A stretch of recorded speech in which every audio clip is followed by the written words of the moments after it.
Hey, Premier Planet, Justin Barlow here with Rock and Randy. And before we get to the Premier Planet podcast with José, Acosta and Anakin, we wanted to drop you folks a quick line just to say thank you, number one, for supporting Premier Pro Wrestling here on YouTube. But number two, this podcast, Premier Planet Podcast, is already up on our Patreon.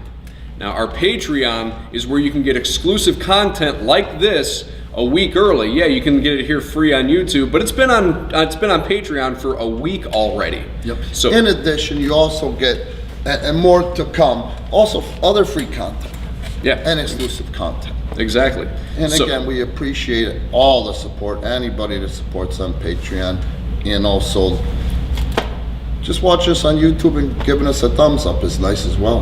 Yeah. And so without further ado, here's Anakin and José. Premier patrons, welcome back to another installment of the Premier Planet Podcast, the podcast exclusively for our generous supporters here on Patreon. I'm Justin Barlow, and what a show we have for you today, because we're bringing you not just one, but two PPW stars. They are bona fide main eventers, multi-time tag team champions. They've been partners, they've been rivals, but through it all, they've risen up to become one of, and some might even say the most dominant tag team in Premier Pro Wrestling history. Anakin and El Guerrero José Acosta are with us today in our first ever tag team episode. I'm excited for the opportunity to sit down and talk with these guys. I know you guys are excited to hear from them, so let's dive in with Anakin and José. So Anakin and José, multiple-time PPW World Tag Team Champions. Anakin is the 2019 Challenge Pro Champion. They're in the studio today. Gentlemen, thank you so much for taking time out of your day to come and talk to the Premier Planet. Let's dive right into it. Same question I always like to start with, because it's the one that I know I'm the most curious about. I think everyone listening is the most curious about. What is it that made you decide to pursue a career in this crazy world of professional wrestling? And José, why don't we start with you, because you're closest, and then we can pass it on over to Anakin. I've actually been watching wrestling, particularly WWE. I was about 8 years old, and I'm 32 now. So it's been a good while now. I grew up just loving the storylines, getting involved in the storylines. I actually believed it was 100% real up until I was about 12 years old, 13 years old. And then at that point, I was already transitioning into kind of backyard wrestling with a few of my cousins. You know, chairs, ladders, trampolines, pools, wherever it wouldn't hurt to slam somebody. We'd definitely be doing it. But it's always kind of been a dream of mine to be out there performing, doing something that I've loved doing, honestly, just messing around with my cousins. I actually did not know there was any wrestling schools around in the Chicagoland area from where I live, so I never really looked too much into it. I did my full 4 years in the Navy and got out in 2010. It wasn't until about 2017 that I saw the ad on Facebook for Premier Pro Wrestling Academy. And I figured I was probably in the best shape of my life, going to the gym 5-6 days a week. And I just shot that email and got the training session, and been doing it for about 2 years coming up now, so there's really no end in sight as far as I can see. So pretty much starting out the way most of us started out, just being a fan, and one day you have the opportunity and you decide to run with it, and hey, here you are. Exactly. Multiple-time tag team champion. So dreams do come true, folks. So Anakin, why don't we go ahead and throw it over to you? Same question. Why'd you decide to get involved in the world of professional wrestling? Yeah, well, growing up, my dad was the one who, introduced me. I've been watching it since I was a baby. But growing up, I idolized guys like Rey Mysterio and Kurt Angle. And my mom wasn't a huge fan of it. But my dad, he took me to Raw a couple times. I've been to lots of live events since I started watching wrestling a long time ago, and it was always the same for me. I never a shred of doubt in my mind that everything was going on was real life, and and so I same with Jose. I have 4 brothers at home, so we never had any shortage of wrestlers in our house. We had all sorts of crazy matches that I'm sure you can find on some old video camera somewhere. Well, I guess what really got me in an actual wrestling ring. So back in, I think, 2015, 2016, my mother got cancer, and it was kind of a process where me being, I was a ripe young teenager still at that time. So it was, for dealing with that, dealing with those kinds of emotion was difficult for me. And she passed away in 2017. And that kind of after that was when I was looking for something to fill my head. I was looking for something to get me back into the real world. And originally I looked at another promotion in Iowa. I heard some okay things about it, but it cost more money than I could afford.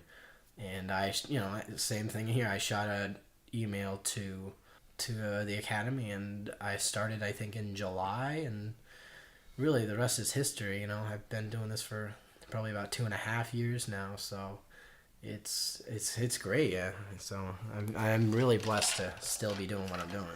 Sounds like both of you guys, coming from quite a storied personal history. I mean, Jose, you were in the military, and you've also got 3 kids you're looking after, and then Anakin, your family struggles that you've been through. But isn't that the greatest thing about pro wrestling? Just like how much it can take you away from all those things and just let you live out a dream and let you get lost for a little bit. I mean, I've always loved that about it. But I want to piggyback off of something you said, Anakin. You mentioned some of your influences, so why don't we dive into that a little bit? You mentioned Rey Mysterio and some other guys like that. So I'd like to know more about who you guys, grew up watching and idolizing, and who, when you were coming in, you really not mimic, but some guys you kind of wanted to live up to. Sure. I mean, there's obviously many greats in WWE and across various promotions as well.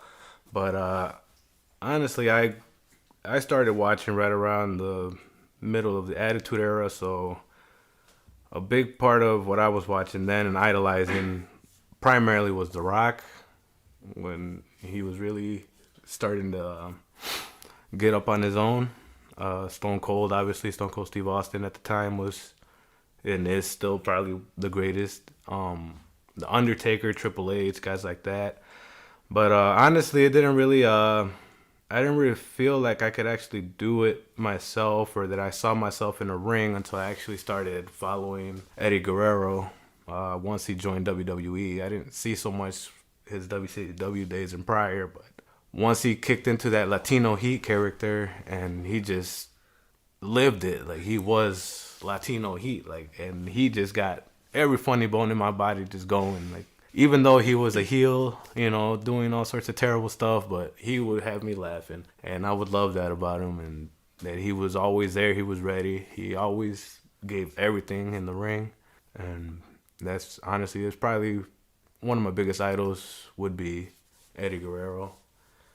And then followed closely by AJ Styles. Honestly, I've been watching him since his TNA days, so very big influence on me. Yeah, you just mentioned 2 of my personal favorites. I mean, Eddie Guerrero, you said you didn't watch him much in WCW, but, definitely go and check some of that out now with the network. I mean, especially his stuff with guys like Mysterio. I mean, it's just creme de la creme of amazingness. And yeah, AJ Styles, I've been a big fan of his since, probably the mid-2000s when I started watching TNA. But it's not about me, it's about you guys. So Anakin, I'll throw it over to you. And so who were some of your primary influences growing up? Yeah, well, like I said, when I was a kid, my favorites were just Rey Mysterio and Kurt Angle. A lot for the people who were, more than what they could do. Because I don't think I ever imagined, myself donning an American flag and doing any of that stuff. But it was a lot more. It was a lot more about how Angle carried himself, and just kind of distilling that onto me. I try and mimic some of that confidence. even though he was one of the bigger guys. And then, starting when I was growing up and I kind of figured that I wasn't going to be as big as everybody else, that's when I kind of was able to come into my element about probably two of my biggest idols of all time, Shawn Michaels and Jeff Hardy. Because Jeff Hardy, I watched a lot in his prime, when he actually became world champion, WWE champion. And it was that feeling of being the underdog that I kind of knew that I had. And then, this is the same thing with Shawn Michaels, even though he rose in quite a different fashion. Just two of the smallest guys making some of the biggest impact. And then when I started wrestling, when I kind of started coming into myself as a character, I found a lot of my wrestling in, like you were mentioning, old WCW guys. So we're talking pre-Latino Heat. We're talking Dean Malenko. Dean Malenko and Rey Mysterio, some of those matches that they had are the best I've ever seen. Yeah, so Malenko, Mysterio, even some of the lesser known luchadors like Juventud Guerrero, La Parka when he was in WCW, Jericho and Benoit, guys like that. So really, yeah, just realizing that being the smallest is not the end of the world for me, and in a lot of ways it could actually be an advantage. That's something that really distilled a lot of confidence in me, and it's something that I think I carry to this day. Yeah, and so a lot of cruiserweight influences between you guys, and many who kind of broke out of that mold to become world champions. Guys like Eddie Guerrero and Rey Mysterio, and you even mentioned guys like Dean Malenko, who might be a little bit underrated, but whose ring work was just fantastic. And those old, those, I shouldn't say old, but I'm referring back to the 90s here. The cruiserweight division in WCW is really what got me into cruiserweight wrestling. And one guy who I love, who I feel like doesn't get a lot of due, is Ultimo Dragon. I remember watching him on Nitro and just being like, this dude's awesome. He's like got the mask and like doing flips. And but yeah, you can definitely see the influences that you guys mentioned in your ring work, but you keep it in a way where you're not like a carbon copy either. Yeah. And obviously, Jose, you carry the Guerrero moniker, but you're not Eddie Guerrero, and you're not trying to be, and that's definitely something that you want. You want to be able to pull from all these other influences. I mean, even I do it. Guys like Howard Finkel, Mark Lorenz. But moving on here, now you guys grew up watching it. You had this dream of one day becoming wrestlers yourselves. Now that you've actually had a chance to experience it and you're living out that dream, I want to know, what are some of your favorite things about being a professional wrestler? I guess for me, it would have to be that you can kind of use wrestling, and I'll use this as my own personal experience also, and Anakin as well, as he said earlier, that you can kind of take any of your frustrations, any thoughts that you have from just dealing with the real world, and you can come into the ring and just completely forget about it, because when that bell rings, your focus is on putting out the best match that you can put out for the fans that are there watching. And you can sometimes draw your emotion, and I've done it just through some negative stuff that I was going through with my kids, obviously, with custody and stuff like that. I was in a very dark mindset, so that kind of helped me push myself to be a little bit more aggressive in the ring. Not trying to kill anybody or anything, but it gives you that little extra push to where your character looks a little bit more believable in what you are doing in there. Just because you do have that raw emotion that you can kind of bring into the matchup, and I think it touches a lot of people also when they feel that, and it gets them more involved. And then at the end of the day, you can just walk out, and honestly, after a matchup, I feel just like a brand new person, honestly. Like, my mindset is just reset, and I'm always looking for something new to do, or I'm always trying to see how I can switch my style up. Like you said, I pull from Eddie Guerrero, but I try not to copy exactly what he is, and I don't believe anybody really can. So I'm just pulling from various places, various emotions, and just to build the character that you see in your own mind, and then having success, and to see that success, it's really rewarding to me. I mean, no matter what you're feeling on a certain day, the roar of a crowd is the ultimate high, I think. So, Anakin, how about you? Yeah, firstly, whenever I walk through that curtain and I hear, doesn't matter however many people there are out there, I hear, you hear them cheer for you, and there's nothing in the world that can replicate that feeling. There's nothing in the world. And I come out and I kind of have this crazed look, and I sometimes I'll hit things, but it's so intoxicating. It's such an overwhelming feeling that, for me at least, that's how I express it. But yeah, Jose, first of all, he throws his kicks a lot harder. It's something that cannot be replicated from anywhere else, because there's no other thing in the world where you can think about you can have everything going on in your mind, no matter what it is. And the second you step through that curtain, the second the bell rings, it drains away and it's gone. And even if you're forced to come back to it when that second bell rings or whatever, even if you're forced to come back to it, I feel like you can always come back to it with a fresh mindset. And so yeah, it refreshes you as well as it exhausts you, but there's nothing like it in the world, and there is no feeling that can replicate the feeling that you have when you go out there. And I think one of the coolest things about pro wrestling as a sport, as opposed to any other sport out there, is the people watching it want to watch. The people watching it, most of the people want to, even if it's younger kids, they want to watch. That's what they want to do in that moment. But I've never seen a kid who was watching wrestling that he actually enjoyed that didn't look like he wanted to get in the ring and, beat some ass. So yeah, there's nothing like it, and there's no connection like between a wrestler and the fans. No, just to kind of piggyback off of that, like Anakin said, that roar of the crowd, like you said, Justin, also is, I could say, like, the biggest experience that I've felt so far was after we won the tag team championships the second time. Yeah, because that was when your kids were there, right? Exactly, yeah. It had been a little bit over a year since I had seen my kids, and they had never seen me work a match. I was still training by the time they left. So when they actually did see me in the ring, and their first match that they got to see with me, we won the tag team championships for the second time. And then that kind of just takes me back, like when you announced us as the new tag team champions. It kind of threw me back into like, I've always been a big fan of Heath Ledger.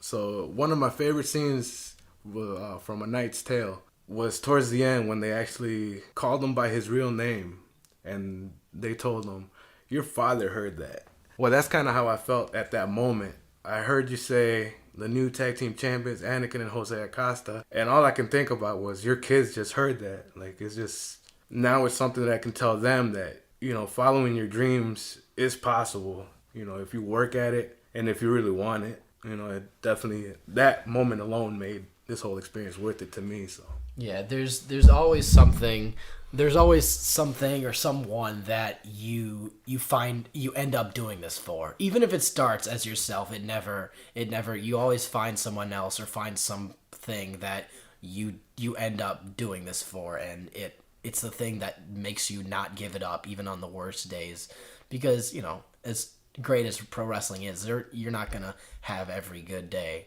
but on all those bad days. Example for me, it's my dad. My dad was the one who got me into wrestling, so every time that I go out there and put on a show, the 3-4 times that I've won the tag team titles, it's always been, like, for me, it's always been about him. And Jose, it's always been about his kids, and it's a lot of emotion that goes, even though, you know, I get told by my trainer, I get told by whoever that, you know, don't, you know, this is a position, but these belts are props. And you can be told that over and over and over again, but the feeling that you get when you know that you accomplished a dream that is real for so many people, that feeling is the most real thing that you could ever have.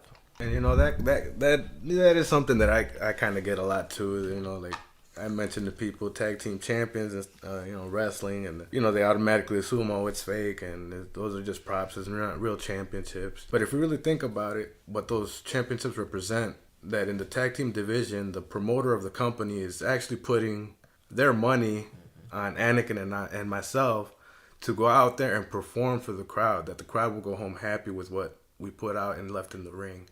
So to me, that is just as good as any real championship in any sport. Yeah, and Jose, you actually said exactly what I was going to say. You know, a lot of people feel like, well, wrestling's, you know, predetermined, or however you want to term it.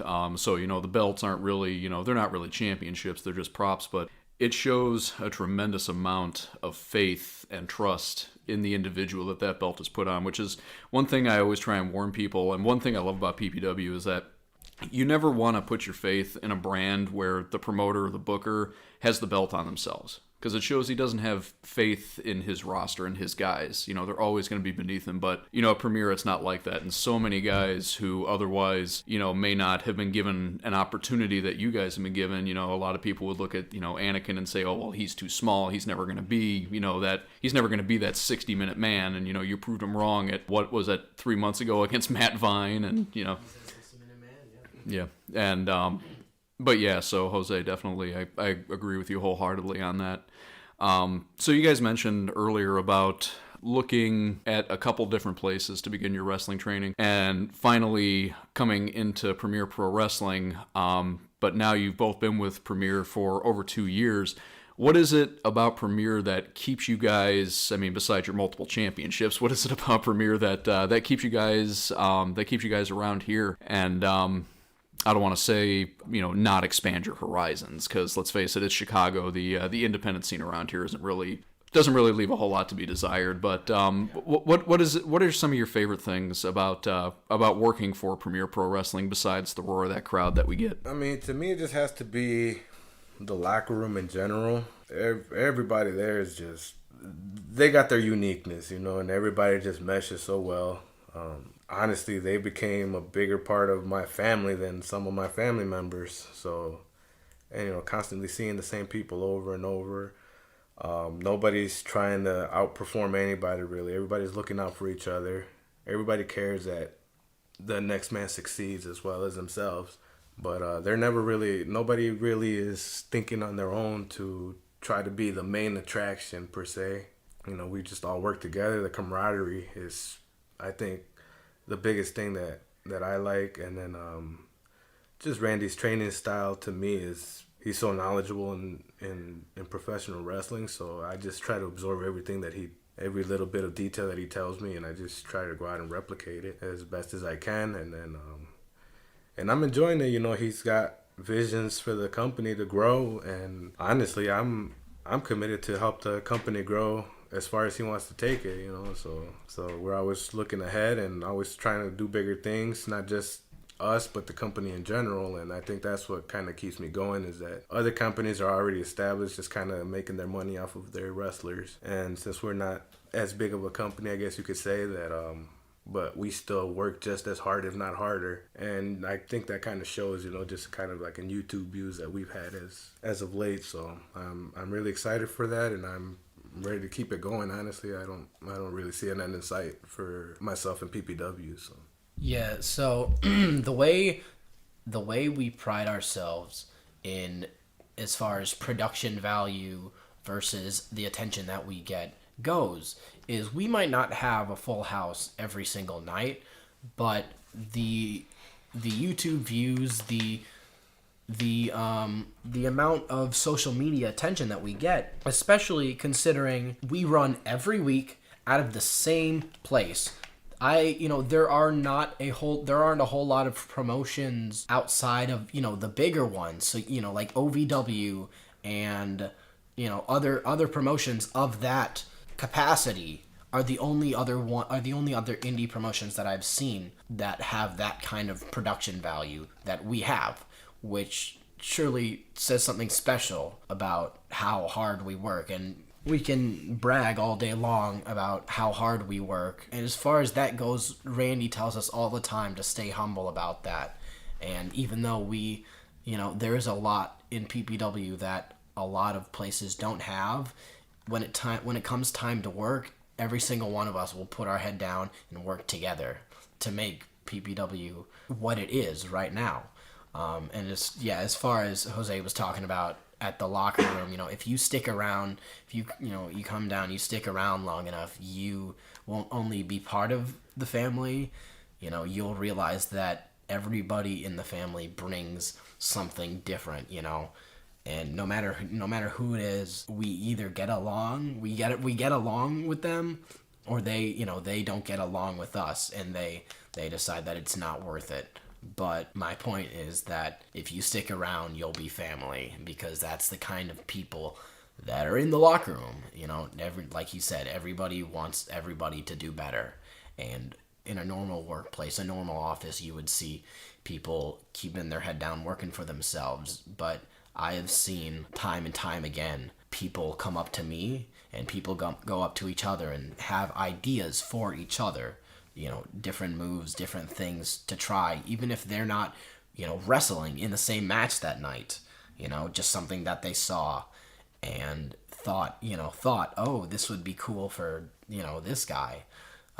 Really, I don't see any I haven't seen any other, and I haven't been behind the curtain of any other wrestling promotion, but I don't see any other wrestlers doing that. I don't see anybody of any other industry taking that kind of responsibility upon themselves. I think it's definitely something that helps this company to grow from the inside and out. Yeah, something Randy told me really early on in my tenure with Premier Pro Wrestling is that the mindset can't be what can I do, it has to be what can we do.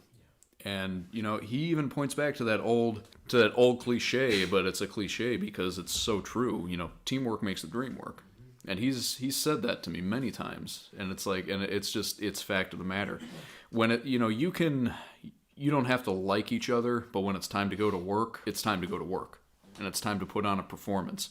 And that's one thing I love about PPW too, is just that camaraderie. Even if you don't like somebody, you know that you have to put that aside. And if guys aren't willing to put that aside, I can't even tell. You guys have been around 2 years. You've seen plenty of people come and go who they weren't willing to step outside of themselves and be a part of the team. I've been doing this since 2013. I've lost count probably around midway through 2014. There are a lot of, like you said, there are a lot of people who come through here and decide that it's just not worth it for what it takes. But there's so many different things. Because at this point in my career, sometimes I'll be in the ring and I'll be teaching somebody something. Which is great. I'm very grateful that I have the opportunity to do that.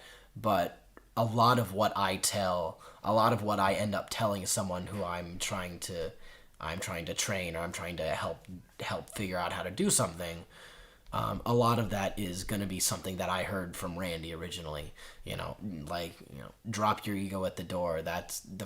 Randy was the first person who ever told me that, and just so much, I've found so much wisdom from him, and he's very well developed as a person and as a trainer. He does not let you walk all over him, but he will always forgive you, and he will always support you in whatever decision that you make. Even if it's one that he doesn't like, he's going to support the decisions that you make wholeheartedly, and that shows how important everybody that wrestles here is, not only to him but to each other. So it's just him putting a lot of faith in us and us getting a whole lot of stuff from him. So yeah.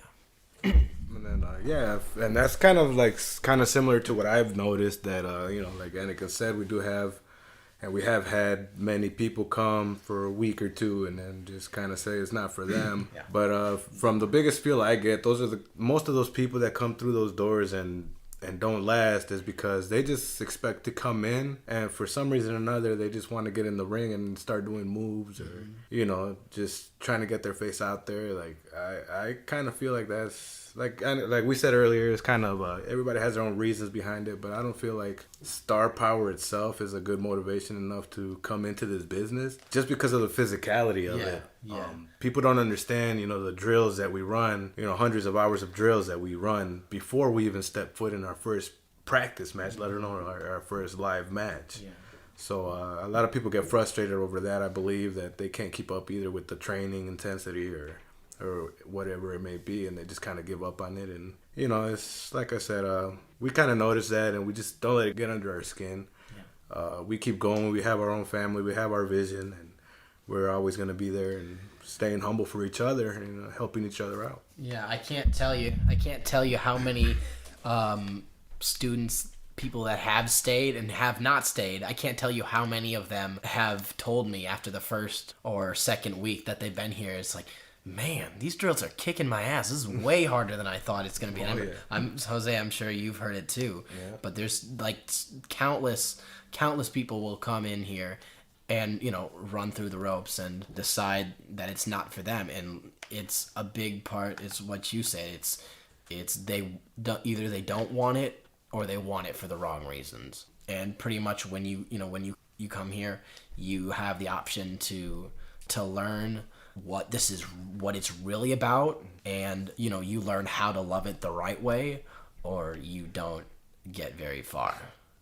And that's really as simple as it is. Yeah, and that's the first thing I always say to people who, you know, they drop the F word about wrestling. You know, they call it fake. And a little less than 4 years ago, I was actually a referee for a short time, and I did go through a camp once where, you know, I ran those cardio drills, and I did that, and needless to say, I ended up outside. I mean, it was the summertime, but I ended up outside laying on my back on the pavement, and I eventually ended up puking my guts out. So those drills, I mean, if you've never experienced like what a pro wrestling drill is like, especially at Premier, I mean, it will kick your ass. So I mean, I mean, you know, I doubt anybody listening to this right now is someone who would consider pro wrestling to be fake. But you know, if you know anybody who has that mindset, invite them to come in for a tryout and run some of those drills. They'll see pretty quick how fake it is. But so we've established why your heart's in Premier Pro Wrestling, why you've chosen this as your home. But over the last 2 to 2.5 years, both of you guys have had some epic matches. I mean, you're both bona fide main eventers. I mean, you've been in there with world champions, both of you. You know, you've obviously had some of the greatest tag team matches, not just in Premier Pro Wrestling, but I'm just going to go ahead and say it, in professional wrestling today. No, I mean it. So, but I kind of want to get your guys, take a little trip down memory lane with the two of you and kind of get your perspective on it. What are some of the favorite matches that you guys have had, like off the top of your head? Wow. Do you want me? I got a couple in mind. Go ahead. Okay. Go ahead. All right. So I'm gonna give you 4, and then if more come up, I'll start talking about them. But the first one was the match I had with Jay Bradley. It was a while ago, but So Jay Bradley, first of all, if you don't know who Jay Bradley is, he's a guy he wrestles on big, like he's a big time indie wrestler. He wrestles, you know, on OVW. He used to wrestle in TNA, but he came and he cut a promo on me, and I think either like a couple weeks before the last time he was there, I think it was the tag gauntlet where they made new tag champs for like the first time, and like he just beat my ass for 50% of that match.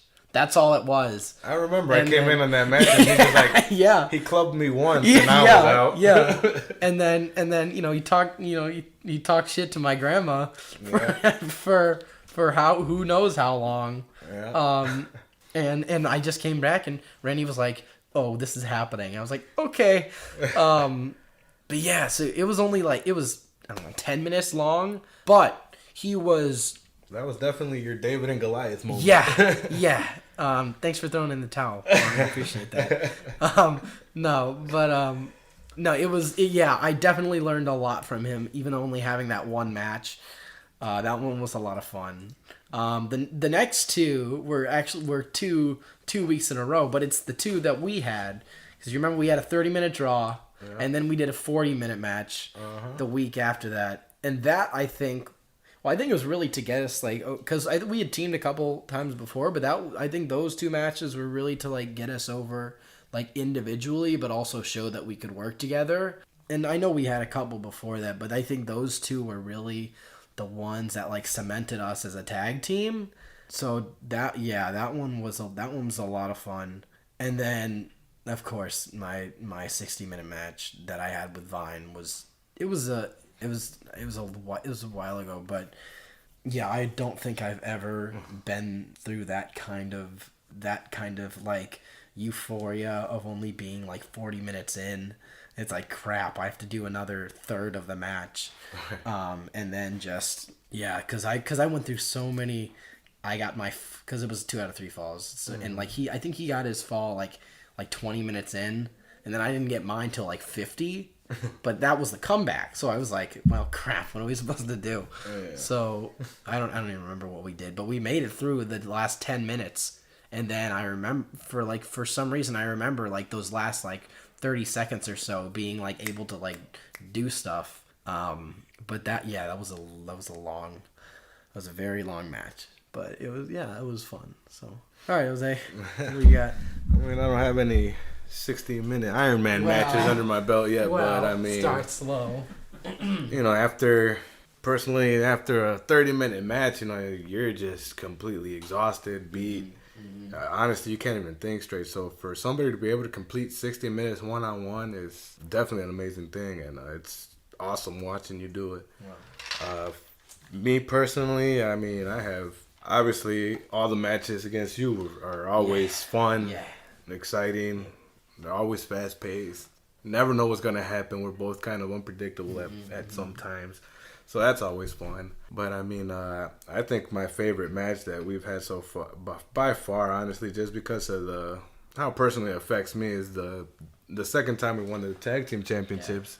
You know, hands down, I think that's one of the most emotional days that I've ever felt, you know, to see my kids out in the crowd and cheering for me, and them having to actually come in the ring and hold the belts and stuff like that. I know. So when you got that tag, it was definitely something that, you know, people definitely noticed the difference when I got out of there. People were definitely telling me that they felt the emotion behind every strike that I was throwing. You know, so it was definitely something completely different. So I think that made it that much more special. Yeah. And then obviously we were 2-time champs at the time. So that was definitely a very big accomplishment for me.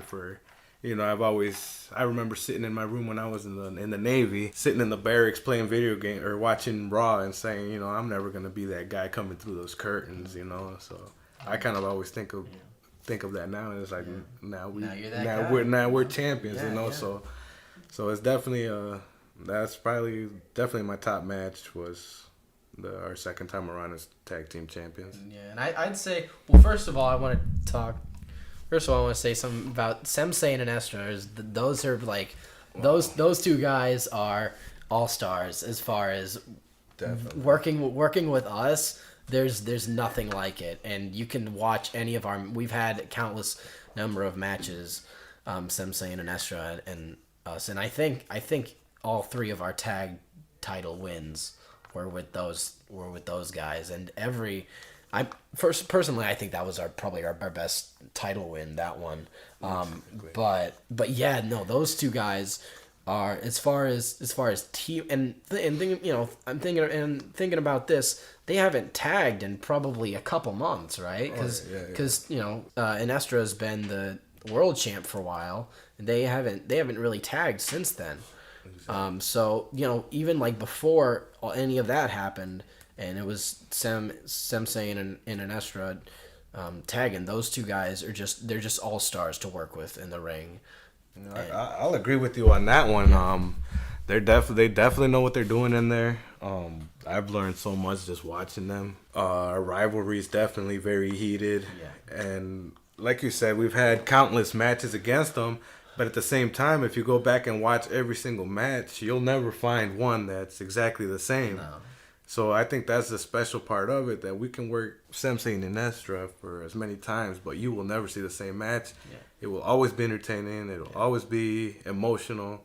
You will always feel the emotion in the match because everybody brings it. Yeah. And everybody's definitely good at their craft. Others more than, I still consider myself pretty green. So, I'm still learning and coming, we're learning and coming up. But at the same time, like when you see stuff like that everybody just helps each other, it kind of just makes you forget that how new you are to this industry, or you just want to do your best, and that kind of pushes you sometimes to do even stuff that you haven't even tried before. So it always pushes you to do better. Yeah, you guys mentioned that the match where you won the tag team championships for the second time, and that tag. I mean, that wasn't a hot tag. That tag practically burned the building down. But I mean, I remember that night so vividly, and just it was raw emotion. And you know what? Those are the moments that make it all worth it. And all the hardships, all those bad days that you have. I mean, it's the moments like that are why we do what we do. So, because there's nothing like it. So, we covered why you guys wanted to get into pro wrestling, some of the favorite matches that you've had. Now, I kind of want to know, what do you both find to be the most challenging aspect of being in professional wrestling? I mean, besides the cardio drills, besides the, constantly running every week, which, I mean, number one, it's a good thing because, you guys have developed, leaps and bounds along with the rest of the roster by getting this opportunity to work more, but also, having to put aside a lot in your personal lives and things like that. So kind of want to get your take on what you guys think is the most challenging thing about being a pro wrestler, because a lot of the times the most challenging stuff is also the most rewarding. Oh yeah, I think for me, trying to not burn out. A lot of us have full lives outside of PPW. Myself working 2 jobs, and training and then performing on every Saturday. That commitment alone, just being there every single Saturday, is such a big commitment. I've only missed 1 Saturday in 2 years, I believe, if I'm not wrong. And it's definitely very taxing on the body, just impact-wise, to keep your motivation going when you're not feeling at your best, or you're still sore from the training the day before, and now you have to go out and put on a show. To not let those things get to your head and affect your performance, I think that's something they always have to keep in check, and always keep yourself motivated. Just keep driving and not giving up on yourself. Yeah, there's 2 big things for me. One is similar to what Jose said, the commitment that it takes.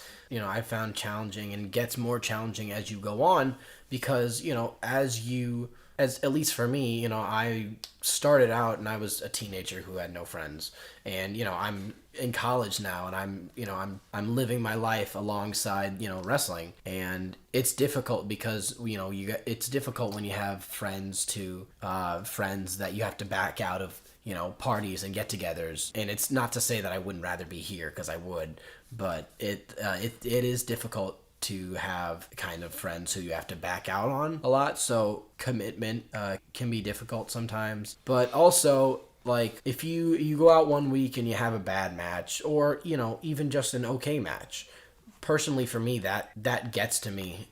That does get to me probably a little more than it should, and that really affects my mood a lot. And it's not like a bad match is gonna ruin my whole week, but I think that can be something that's difficult. So I guess putting the proper amount of thought into stuff that goes down during matches and during shows and stuff like that. And it's difficult, because if someone, whoever you're working with comes back and tells you that was a piece of crap, it's difficult to not let that get to you. At least for me.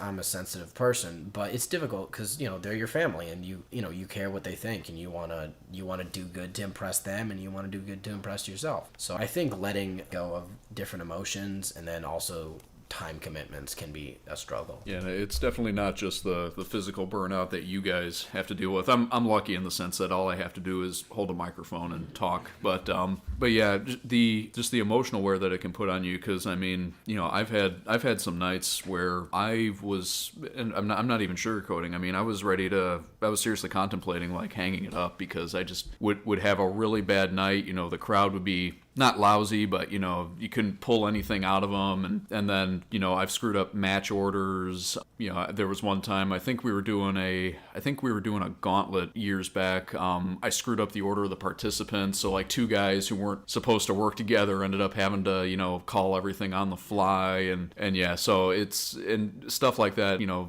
I'm like you, Anakin. I don't have very thick skin. So I take things kind of personally. So and Randy's gotten on my case, you know, quite a few times. But you know, it's the thing to always remember is that if you're being criticized or anything, there's a reason for it. And you have to use that as your motivation, because at the end of the day, it's like, why are we doing this if we don't love it? But yeah, so I can totally relate to that, and having those bad nights, and you know, not having thick skin, it can really kind of get to you. But again, it's all for the love of the game. So let's kind of bring it up a little bit more and talk about, you know, you guys obviously have accomplished a lot in your short careers. And Jose, you mentioned you're 32, but I don't think a lot of people know this. Anakin is only 19, and he's already accomplished. He's a multiple-time champion. You know, he's the 60-minute man against Matt Vine. So both have already accomplished significant achievements in Premier Pro Wrestling. But what I want to know now is where you guys go from here. What are your goals as far as pro wrestling goes, short-term, long-term? Where do you see yourself in 5 years, 10 years? You know, kind of one of those questions. For myself, I think that I'm just kind of enjoying the ride as of now, if I guess you can kind of say. Like I said, I use it a lot for just to kind of escape the reality of some of the stuff that does go on in life sometimes. So that's always my biggest drive, to keep coming back and doing it. And I don't know, like I guess I'm open to what the future brings. You know, like I'm committed to keep working hard and, you know, reinventing myself and stuff like that. And I guess I don't have like an actual goal in mind per se, but that doesn't stop me from working any less hard, because, you know, just because I'm not out looking for where my next adventure is going to be, that doesn't mean that I'm not going to get noticed, you know, by performing the best that I can.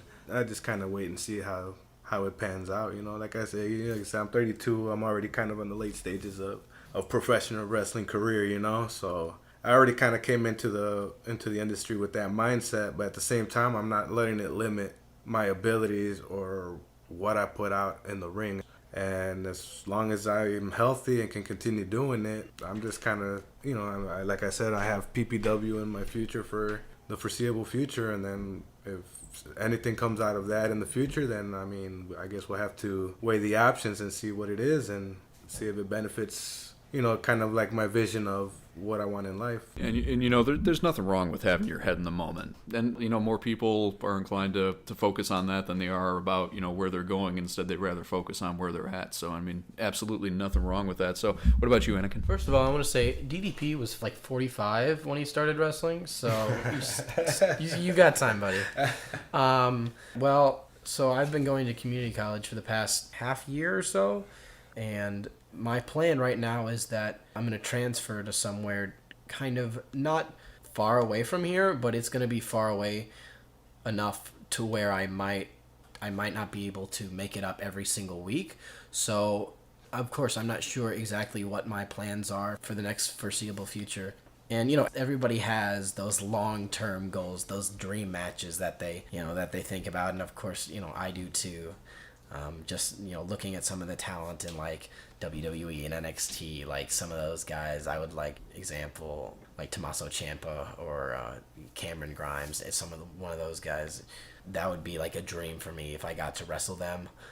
So really my biggest goal right now is to have that background and to have that availability and to have that standing as someone who is, I'm young and I can work hard and look, I've done this. I'm hoping that this will open more doors for me, and whether it's higher ups or whether it stops here, really have my life planned out, but as far as long as I can be here in PPW, as long as I can be of help to PPW, I'm always gonna come back. This is always gonna be my home. And I'm sure the same is for you. Yeah. But yeah, short term, I'm gonna be here. I'm gonna continue to make my name. And, after that, the sky is the limit, as I've been proving for the past 2.5 years. But long-term goals, I don't know what wrestling has in store for me yet. So I kind of, I'm not saying like I don't have goals in wrestling. I guess you could say my biggest goal is to just keep wrestling, just because I just love it. I have a blast every time I'm out there, and I can't see myself stopping anytime soon. So for me, honestly, just wrestling as long as I can at this point is a win for me. But also, like, there's other people that do have those goals, WWE and those dream matches. But at the same time, it's kind of like a double-edged sword, as I see it. You over obsess on your goals, and all of a sudden that little mistake in the match that you make, it suddenly becomes, in your own mind, way bigger than it actually is. Yeah. And then it could kind of be self-defeating at some time. So the approach I'm taking, just go out there, do my best that I can, always try to improve on, I have those bad matches, and I'll listen to the feedback and I'll correct it the following week, and that's kind of just how I've been doing it, and it just kind of keeps me motivated to keep improving. Like, just any little negative feedback that I get, I make it a point to correct it that following week, and if I mess something else up that following week, I'll correct it the following week, so... as long as I have that mentality of I'm going to be here next time and I will make it better, there's really no way you can't improve, and you're not focusing and wasting your energy on negative thoughts that, oh, did Vince McMahon see that? Or he's never going to call me now? Or, all these self-defeating thoughts, especially me, because I am a bit of an overthinker. Yeah. It's kind of gotten me into some hot water lately. So, yeah. So yeah, that's definitely something that I try to keep in check also. Well, the first time, it was one of my really, really early matches. It was with Matt Vine, and it was not great. I don't remember the reason, but it was not a great match. And it's just, we got back there and we talked, and I was really bummed out because I knew it was bad. I knew it was not a great match at all. And so, but, Vine, first of all, a lot of people think that Vine's, kind of hard, and he is. But when it comes down to it, he's a very caring person. And something that he told me, and nobody will ever believe that Vine said this, but he said, focus on the bad things for maybe 5 minutes, and then you need to focus on the good things for the rest of the night. And so, every time I go out and I have maybe a match that wasn't so great with, someone that maybe I've helped kind of come into who they are, or maybe just someone that is newer than me who hasn't heard that before, I try and make that a point to tell them, you focus on the bad things first 5 minutes, then after that, that's when you need to let it go. That is such underrated advice. People, myself included, want to dwell on these things that went wrong and beat ourselves up. And actually, it's funny that you bring that up, because I actually got that advice. I heard that advice for the first time just a week ago before we recorded this. Somebody was telling me a story, and they were saying like they were having a really bad day and in their head, and they couldn't figure out how to get out of the funk. And then they decide, you know what? I'm going to be pissed off about this for 10 minutes, and then I'm going to move on. So I mean, it's and I've even I've started adopting that in my own life with the stuff that I'm currently going through, and it's amazing at how much just letting yourself vent out that frustration for 5 to 10 minutes and then moving on. I mean, it's such underrated advice. And then also what you guys said about just kind of being in the present moment as well. I feel like so many people who get into this, they have those long-term goals. They see themselves in NXT. They see themselves headlining WrestleMania, and goals are great.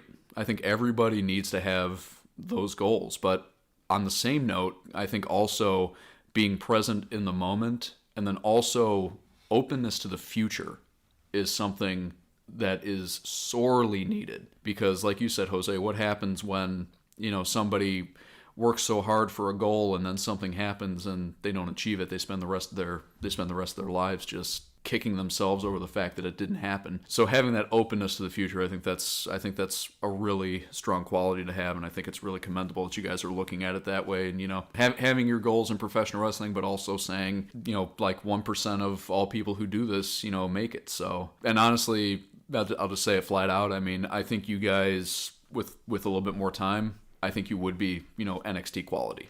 I really think you would. But just having that openness to the future and saying, if it doesn't last, if this were all to end tomorrow, yeah, it would suck, but what can I do except move forward? Anakin, Jose, thank you guys so very much for taking time out of your schedules to come and talk on the podcast here on Patreon. Really appreciate you guys kind of opening up your skulls to us and letting us take a peek inside your mind. You guys, having only been around for 2 years, I think there's a lot that's still not known about the two of you, like who you are, behind the boots and the tights and all that. So definitely appreciate your time, and we thank all of you as well for not only tuning in, but for your continued support of us here on Patreon. And this is the only place you can find the Premier Planet podcast. So if you think somebody would like this episode, definitely advise them to pitch in per month, and they'll get more episodes, and we got some more exciting episodes coming your guys' way. So Anakin, Jose, thank you guys so much, and we'll see you guys next time.